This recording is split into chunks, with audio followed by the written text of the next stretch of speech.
হনুমানজির বিভিন্ন ছবি বিভিন্ন জায়গায় লাগালে বাস্তুতে তার নর্মাল রেমিডি কি, ঠিক আছে, সেটা আজকে জানিয়ে দিলাম। সেই ওয়াইজ নিজেদের বাস্তুতে কিন্তু আপনারা যদি বজরংবলীকে সঠিক জায়গায় যদি রিপ্লেস করেন, সেক্ষেত্রে কিন্তু অনেক বড় বড় বাস্তু দোষ থেকেও কিন্তু আপনারা কিন্তু রিলিফ পাবেন বা রিমুভ হয়ে যাবে আপনাদের কিন্তু অনেক বড় বড় বাস্তু সমস্যা।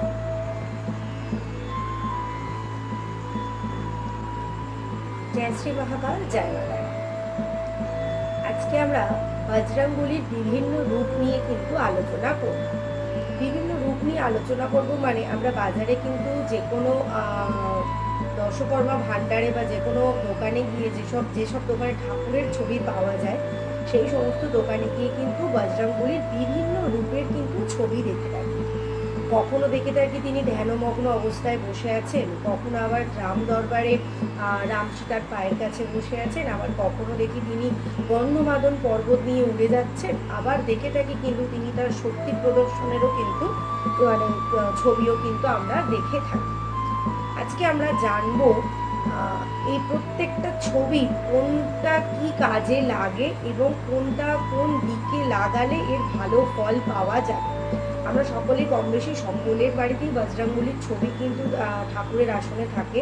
সে জায়গায় তো পুজো আমরা অবশ্যই করি, কিন্তু তাছাড়াও আরও কিছু কিছু জায়গা রয়েছে যে জায়গাগুলোতে কিন্তু আমরা বজরংবলীর যদি ছবি লাগাতে পারি, বাস্তু দোষ কিন্তু অনেক অংশে কিন্তু দূর হয়ে যায়।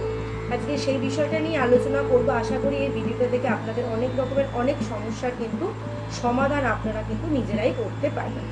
নমস্কার, আমি অ্যাস্ট্রো দেবারতী। আমার অ্যাস্ট্রোলজি ভিডিওতে, তান্ত্রিক রিলেটেড ভিডিও এবং বাস্তু রিলেটেড ভিডিওতে যোগাযোগ করার জন্য কিন্তু, সাথে থাকার জন্য কিন্তু সবসময় আমার চ্যানেলটিকে কিন্তু ফলো করবেন। আচ্ছা, এবারে আসি মূল ভিডিওয়ে ফিরে আসি। প্রথমেই হচ্ছে আমরা সকলেই জানি বজরংবলীর থেকে কিন্তু ভূত প্রেত কিন্তু বহু দূরে থাকে। আমরা সকলেই যখন রাস্তাঘাটে বেরিয়ে অন্ধকার কোনো জায়গায় যাই, ছোট বড় যে যেমন বয়সেরই মানুষ হোক না কেন, কোনো বিপদ আপদ, অ্যাক্সিডেন্ট করা, দুর্ঘটনা যাই সামনাসামনি মুখে পড়ি না কেন, আমরা কিন্তু সঙ্গে সঙ্গে বজরংবলীর কিন্তু শরণাপন্ন হয়ে কিন্তু পড়ি। তাহলে বাড়িতে যদি আমাদের কারো ভূত প্রেত যাতায়াতের মানে থাকে, বা সেক্ষেত্রে ভূত প্রেত যাতে আমাদের বাড়ির ভিতরে যাতে আসতে না পারে বা প্রেতাত্মা যাতে ঢুকতে না পারে, সেটা করতে গেলে আমাদের কি করতে হবে? বাড়িতে নেতিবাচক শক্তি, নেগেটিভিটি তাড়ানোর জন্য কিন্তু সবার প্রথমে হচ্ছে বজরংবলীর শক্তি প্রদর্শনের যে ছবি রয়েছে, অর্থাৎ পঞ্চমুখী হনুমানের যে ছবি রয়েছে, সেই ছবিটাকে কিন্তু আপনার বাড়ির প্রবেশদ্বারের, অর্থাৎ যে দরজা দিয়ে আপনি ঢুকছেন সেই দরজার ওপরে কিন্তু আপনাকে কিন্তু রাখতে হবে। বা যদি বাই চান্স দরজার ওপরে যদি আপনি টাঙিয়ে রাখতে না পারেন, দরজা দিয়ে ঢুকে এমন কোথাও আপনাকে লাগাতে হবে যেখানে কিন্তু বাইরে থেকে যে কোনো মানুষই আপনার বাড়িতে আসুক না কেন, সেই যেন ওই পঞ্চমুখী হনুমানজির ছবিটা কিন্তু সকলের চোখে পড়ে। এটা কিন্তু একমাত্র যাদের বাড়িতে বিভিন্ন রকম তান্ত্রিক চালান করা হয়, তান্ত্রিক ক্রিয়া চালান হয়, বা ভূত প্রেতের ভয় থাকে, বা বাড়িতে যে সকল বাচ্চারা বা যে সকল মানুষ বাড়িতে একা থাকতে ভয় পায়, তাদের বাড়িতে কিন্তু এই পঞ্চমুখের হনুমান কিন্তু প্রবেশদ্বারে কিন্তু ঝুলিয়ে দিলে বা টাঙিয়ে দিলে কিন্তু এই জায়গাটা থেকে অনেক অংশে কিন্তু রিমুভ হয়ে যাবে। শুধু তাই না, বাড়িতে যদি আপনাদের কারো কুনজর পড়ে থাকে, বাড়ির ওপরে সমস্ত কিছুর ওপর যদি আপনাদের বাড়ির আয় উন্নতি হচ্ছে, কেউ ভালো কোনো চাকরি করছে, কারো শরীর গতিক ভালো আছে, সেই দিক থেকে যদি আশপাশের কোনো লোক যদি আপনাদের সুখ শান্তিতে যদি কেউ নজর দিতে যায়, সেক্ষেত্রেও কিন্তু তারা বিফলে যায়। এবারে বলি আর একটা কথা, হয়তো অনেকেই জানেন, আমরা অনেকেই হয়তো যারা একটা রুম নিয়ে থাকি বা একটা ছোট একটা বাড়িতে থাকি, হয়তো দুটো ঘর বা একটা ঘরের মধ্যে হয়তো অনেকজন সবাই মিলে থাকা, খাওয়া, শোয়া বসা সব কিছু হয়। সেক্ষেত্রে সেই ঘরেতে আমরা কিন্তু বজরংবলীর ছবিকে কিন্তু অনেক বাড়িতে আমরা গিয়ে দেখি বজরংবলীর ছবিকে কিন্তু রাখা হয়। সেটা কিন্তু কখনোই করা যাবে না। তার সব থেকে যেটা বেশি করে করা যাবে না, সেটা হচ্ছে যে ঘরের মধ্যে হাজব্যান্ড ওয়াইফ থাকে, কোনো দাম্পত্য জীবন যারা চলছে, দাম্পত্য জীবনে যারা রয়েছে, দম্পতি যারা রয়েছে, তাদের ঘরে কিন্তু কখনোই কিন্তু হনুমানজির ছবি কিন্তু রাখা যাবে না। তার কারণ হচ্ছে হনুমানজি কিন্তু হচ্ছে বাল ব্রহ্মচারী, তার ছবি কিন্তু কখনোই শয়নকক্ষে লাগানো সম্ভব নয়।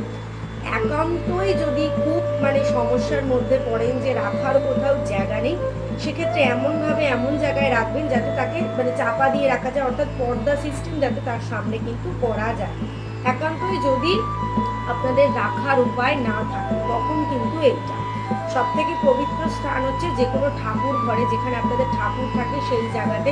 এবার ধরুন যাদের ঠাকুর ঘর একটা রুমের ভিতরে এবং সেখানে হাজব্যান্ড ওয়াইফ থাকে, সেক্ষেত্রেও কিন্তু আমরা সমস্ত যাদের বাড়িতে বাস্তু দেখতে যাই, সেক্ষেত্রেও যদি আমরা এরকম দেখে থাকি, তখন কিন্তু আমরা একটা কথাই বলি, একান্তই যদি জায়গা পরিবর্তন না করতে পারেন, সেক্ষেত্রে পর্দা সিস্টেম করে দিন। তাতে কি হবে, তাতে অন্তত আপনাদের ঘরের যেটুকু সময় ঈশ্বরের পুজো হচ্ছে বাকি সময়টা কিন্তু তাকে পর্দায় আচ্ছাদন দিয়ে রাখুন, যাতে সব সময় বেডের বা বিছানার বা অন্যান্য জায়গার, রুমের অন্যান্য জায়গার ছবি যাতে তাদের সাথে তারা যাতে দেখতে না, সেটা যাতে সমস্যা না হয়, সেই জন্যেই কিন্তু আমরা এটা বলে থাকি। এটা কিন্তু খুব একটা ভালো না যে একটা রুমের মধ্যে সমস্ত দেবদেবীকেও রাখবো এবং নিজেরাও থাকবো, তাদের স্থান কিন্তু সবার ওপর, যার জন্য আমরা কিন্তু বারণ করে থাকি। এটা বাস্তুতে কিন্তু একটা বড় বাস্তুদোষের কারণ, ঠিক আছে। একান্তই যদি কিছু না করা যায়, সেটার জন্য বলে দিলাম। সেক্ষেত্রে কিন্তু নর্মাল এমনি বাল ব্রহ্মচারীর ছবি হিসেবে কিন্তু নর্মাল একটা ছবি কিন্তু রাখা যায়। এবারে হচ্ছে ধরুন কেউ চাইছে তার ধন সম্পত্তি বৃদ্ধি হোক, বা আবার কি বলবো, ধন সম্পত্তি বৃদ্ধি হোক বা তার বাড়িতে আয় উন্নতি আসুক, সেক্ষেত্রে কি আমরা হনুমানজির যে কোনো ছবি, যে কোনো শান্ত স্বরূপের ছবি কিন্তু আমরা রাখতে পারি। তবে একটা জিনিস কি, হনুমানজির ছবি হয় ঠাকুরের স্থানে রাখতে হবে, না হলে কিন্তু দক্ষিণ পশ্চিম দিকে কিন্তু আপনাকে হনুমানজির ছবি কিন্তু রাখতে হবে। আদার্স কোনো দিকে যদি আপনি বাস্তুতে রেমেডির জন্য কিন্তু যদি রাখতে চান, বা বাস্তুতে অন্য কোনো দিকে যদি রাখতে চান, এর নেগেটিভ এফেক্ট কিন্তু আপনাদের লাইফে এসে পড়বে। নেগেটিভ এফেক্ট কিভাবে লাইফে এসে পড়বে আমি বলে দিচ্ছি। যদি দক্ষিণ পশ্চিম দিকে যদি রাখা হয়, সেটা আপনাদের জন্য ধন সম্পদ বৃদ্ধি করবে, আপনারা বিভিন্ন ক্ষেত্রে চ্যালেঞ্জ অ্যাকসেপ্ট করে সেখানে এগিয়ে যেতে পারবেন, বিভিন্ন প্রতিযোগিতামূলক পরীক্ষায় আপনারা সাকসেস পাবেন, বিভিন্ন দিক থেকে আপনারা কিন্তু কি বলবো, বজরংবলী থেকে কিন্তু আশীর্বাদ ধন্য কিন্তু হবে। কিন্তু এটা যদি আপনি অন্য কোনো দিকে যদি রাখেন, ঈশান কোণ ছাড়া যদি অন্য কোনো দিকে, হয়তো পূর্ব দিকে রাখা হয়েছে বা পশ্চিম দিকে শুধু রাখা হয়েছে, বা নৈরিত কোণে বা অগ্নি কোণে যদি কোনোভাবে রাখা হয়ে থাকে, সেক্ষেত্রে কিন্তু আপনাকে পুরো জলের মতো আপনাদের কিন্তু অর্থ ব্যয় করাবে, প্রচুর টেনশন দেবে, এবং তার সাথে সাথে কি বিভিন্ন রকমের ভয় ভীতি কিন্তু আপনার সংসারে এসে কিন্তু বাধা বাঁধবে। এটা একটা কথা। আর একটা হচ্ছে আপনাদের বৈঠকখানা মিন্স এখন লোকজনের বাড়িতে তো আর বৈঠকখানা দেখতে পাওয়া যায় না, এখন সেখানটা হচ্ছে বৈঠকখানা উঠে কি এখন হয়ে গেছে কি সোফা এরিয়া যেগুলো থাকে, সেই জায়গায় যদি আপনাদের চেষ্টা করে যে পরিবারের লোকজনের মধ্যে প্রচুর অশান্তি হচ্ছে, ঝগড়া ঝামেলা হচ্ছে, বাইরের প্রতিবেশীর সাথে খুব অশান্তি হচ্ছে, বা আত্মীয় পরিজনের সাথে খুব সমস্যা দিচ্ছে, সেক্ষেত্রে কি করবেন, সেক্ষেত্রে হচ্ছে হনুমানজির দরবারের যে ছবিটা থাকে, অর্থাৎ রাম দরবারের যে ছবি, যেখানে রাম, সীতা, লক্ষ্মণ এবং হনুমানজি তাদের পায়ের কাছে যে বসে থাকে, সেই দরবারের ছবি কিন্তু আপনারা বৈঠকখানায় লাগাতে পারেন, বা ডাইনিং এরিয়াতে কিন্তু আপনারা এটা লাগাতে পারেন। তবে লাগাতে গেলে কি ওই একটাই জিনিস মাথায় রাখতে হবে, দক্ষিণ পশ্চিম দিকে ওরে কিন্তু আপনাকে লাগাতে হবে, দক্ষিণ পশ্চিম দিকে দেয়ালে কিন্তু লাগাতে হবে। এবারে আসি সর্বশেষটায়, সেটা হচ্ছে ধরুন আপনার বাড়িতে দীর্ঘদিন ধরে কেউ অসুস্থতায় রয়েছে, ভয়ঙ্কর রোগে ভুগছে, কিছুতেই তার রোগের হাত থেকে সে কোনোভাবেই মুক্তি পাচ্ছে না, তখন কি করবে? সেক্ষেত্রে কি করতে হবে, সেক্ষেত্রে করতে হবে যে গন্ধমাদন পর্বত হাতে নিয়ে হনুমানজি যে উড়ে যাওয়ার যে ছবিগুলো আমরা দেখতে পাই, সেই ছবি কিন্তু বাঁধিয়ে যে অসুস্থ ব্যক্তি রয়েছে তার ঘরে কিন্তু রাখতে হবে, এবং তার পক্ষে যদি সম্ভব হয় তিনি যদি দুবেলা ধূপ দ্বীপ দেখাতে পারেন এবং তাকে কিছু খাবার দিতে পারেন, এবং কি হনুমান চল্লিশা যদি তিনি নিজে পাঠ করতে পারেন, অতি দ্রুত তিনি সে যত বড়ই রোগ হোক না কেন তার থেকে কিন্তু তিনি সার্ভাইভ করবেন, এবং আস্তে আস্তে স্বাভাবিক জীবনে কিন্তু তিনি ফিরে আসবেন। এটা কিন্তু দেখতে পাওয়া যায়। এবং যারা ধরুন এটা ছোট ছোট ছেলে মেয়েদের ঘরেতেও রাখা যায়, যারা পড়াশোনায় ঠিকঠাকভাবে মন দিতে পারছে না, প্রচুর এদের মনের মধ্যে, অনেক ছোট বাচ্চাদের মনের মধ্যে প্রচুর ভয় ভীতি, টেনশন, চিন্তাভাবনা থাকে, একা রাতের বেলা ঘুমোতে যে সকল বাচ্চারা ভয় পায়, তাদের ঘরেতেও কিন্তু হনুমানজির এই গন্ধমাদন পর্বত নিয়ে যাওয়ার ছবিটা কিন্তু রাখলে সেক্ষেত্রে তারা অনেক রিমুভ হয়ে যায়, অনেক রিলিফ পায়, এই ভয়ভীতি থেকে অনেকটা বেরিয়ে আসতে পারে, এবং মনের মধ্যে তাদের প্রচুর বিশ্বাস, ভরসা কিন্তু তাদের মনের মধ্যে আস্তে আস্তে গড়ে উঠতে শুরু করে।